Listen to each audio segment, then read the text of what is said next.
Alright, let's talk about something serious. Something that doesn't punch a clock or care about your plans for the weekend. I'm talking about tornadoes. We've all seen the videos, a funnel cloud dropping from a dark, angry sky. It looks like something out of a movie, but for thousands of people every year, it's terrifyingly real. A tornado isn't just a big gust of wind, it's a violently rotating column of air, connected to a thunderstorm and touching the ground. These things can have wind speeds over 300 miles per hour, that's faster than a race car. Before the sirens ever go off, nature often gives you a few hints. You just have to know what to look for. One of the biggest and most obvious signs is a dark, often greenish-colored, sky. It's an unsettling color caused by light scattering through hail and water. Another telltale sign is a large, dark, low-hanging cloud, especially if it's rotating. This is often called a wall cloud. Sometimes you'll see a funnel of swirling debris on the ground, even without a visible funnel cloud. Another sign is a sudden loud roar, like a freight train. If it's daytime and it suddenly gets very dark and calm after a thunderstorm, be suspicious. Finally, look for large hail. Hail bigger than a quarter means extremely strong updrafts. Think of it as pieces of the puzzle. Green sky, wall cloud, roaring sound, large hail. Learn to read them. Learn to read them. When the sky darkens, understanding official warnings is your most crucial line of defense. These alerts are designed by experts to give you critical time to get to safety. It's vital to know the difference between a tornado watch and a tornado warning. A watch means, be prepared. A warning means, take action now. A tornado watch means conditions are favorable for tornadoes to develop. Think of it like having all the ingredients for a cake laid out. The cake isn't baking yet. During a watch, stay informed, review your safety plan, and ensure your emergency kit is ready. A tornado warning is far more serious. It means a tornado has been sighted by storm spotters or indicated by Doppler radar. The danger is imminent and specific to your area. This is not a drill. A warning means take shelter immediately. So how do you get these alerts? Many communities use outdoor tornado sirens. That loud wail is a signal to get inside and seek more information, but don't rely on it as your only warning indoors. For a direct alert, enable wireless emergency alerts on your phone. A NOAA weather radio is also essential, like a smoke detector for severe weather, sounding an alarm for your county even if the power is out. The key is redundancy. Never rely on just one source. Have multiple ways to receive warnings: your phone, a weather radio, local TV, and official social media. When you receive a warning, treat it with the utmost urgency. Taking immediate shelter isn't an overreaction. It's the action that could save your life. When a tornado warning is issued for your area, your home becomes your fortress. But it's a fortress with vulnerabilities, and not all parts are created equal. You need to get to your designated safe place immediately because, in a tornado, every single second counts. The best possible place is an underground shelter or a specifically designed storm cellar. These are engineered to withstand incredible forces. If you don't have one, the next best place is a basement, as being below ground level puts you out of the direct path of the most violent winds. Once there, get under something sturdy, a heavy workbench, a staircase, to protect yourself from falling debris from the house above. The goal is to put as many walls and floors between you and the outside as possible. This multi-layered barrier is your best defense against projectiles. If your home doesn't have a basement, go to the lowest floor and find an interior room without windows, as they are often the first point of failure. A bathroom, a closet, or a central hallway are your best options.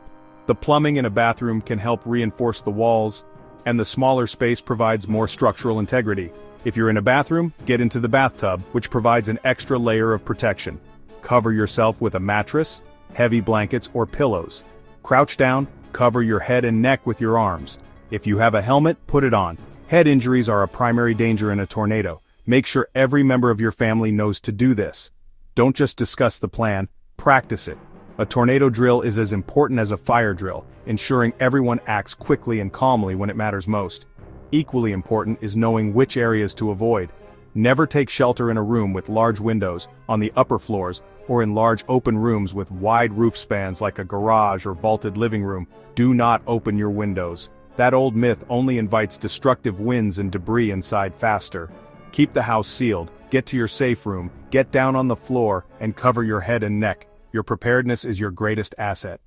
Tornadoes don't just happen when you're conveniently at home. You could be at work, at school, or driving.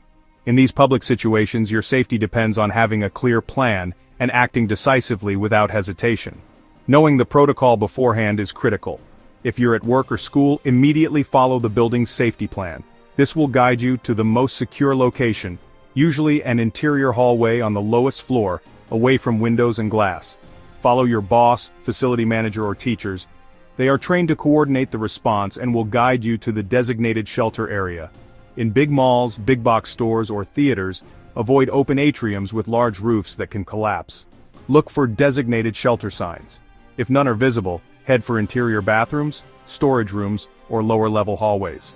Find the most structurally sound part of the building, like support columns or stairwells, putting walls between you and the storm. Being caught in a car during a tornado is extremely dangerous. Vehicles offer almost no protection. Do not try to outrun it. Pull over, get out, and find a sturdy building to shelter in. This is your safest option. If no building is nearby, your absolute last resort is to lie flat in a ditch or low-lying area, a safe distance from your vehicle, covering your head and neck with your arms. Crucially, do not shelter under an overpass, which creates a deadly wind tunnel that accelerates debris. Stay far away from trees and mobile homes, as they can become projectiles. Find the lowest spot, lie flat, protect your head, and stay down until the danger has completely passed. Preparation is everything. Have an emergency kit ready to go, one for your home and a smaller one in your car. This kit is your lifeline for the first 72 hours when emergency services might be overwhelmed. Water, 1 gallon per person per day, for at least 3 days. Food, protein bars, canned goods, dried fruit, peanut butter, manual can opener, battery/hand crank radio, NOAA weather radio, flashlight, and extra batteries. A well-stocked first aid kit, prescription meds, 3-day supply, spare glasses, and other medical supplies. Sanitation supplies, moist towelettes, garbage bags, zip ties, whistle, multi-tool, basic toolkit. Pack some cash and copies, or digital, of insurance, birth certificates, deeds, stored on USB or in the cloud. Store it in your designated safe room so it's with you when you take shelter. Having these items gathered brings peace of mind. It will make a chaotic situation much more manageable. When disaster strikes, remember the other members of your household, your pets. Your emergency plan must include them. Microchip them, update contact info on tags, and take current photos of you with your pets. Pack a 3-day supply of food and water, collapsible bowls, meds, leash, harness, and a sturdy carrier. Add cat litter if needed, plastic waste bags, a favorite toy, and a familiar blanket. When it's time to take shelter, bring your pets. Never leave them chained outside or abandon them.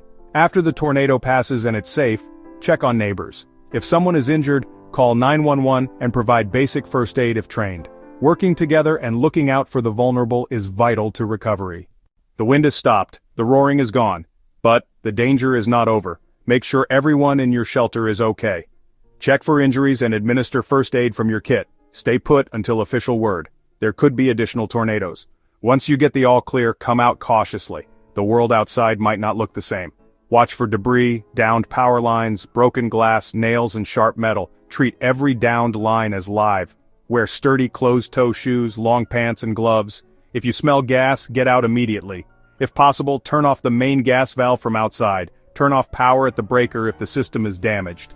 Take photos for insurance, contact an out-of-state emergency contact to say you're safe, and use text messages to conserve circuits. Don't start major cleanup until you document everything. Listen to authorities and look for shelter and aid distribution points. We've covered a lot, from reading the sky to navigating the aftermath. It can feel overwhelming, but it boils down to one idea: preparation. A tornado is unpredictable. You can't stop it, but you don't have to be a helpless victim. Take time to create a plan, build a kit, and practice your drills so action replaces panic. Listen to meteorologists, emergency managers, and first responders. Heed their warnings.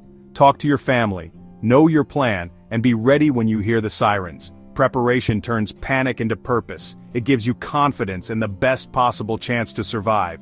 So get your kit together. Talk to your family, know your plan, be prepared, stay calm, be safe. Respect the power of nature, respect your life and those you love. Prepared people survive. Thanks for watching. Stay safe.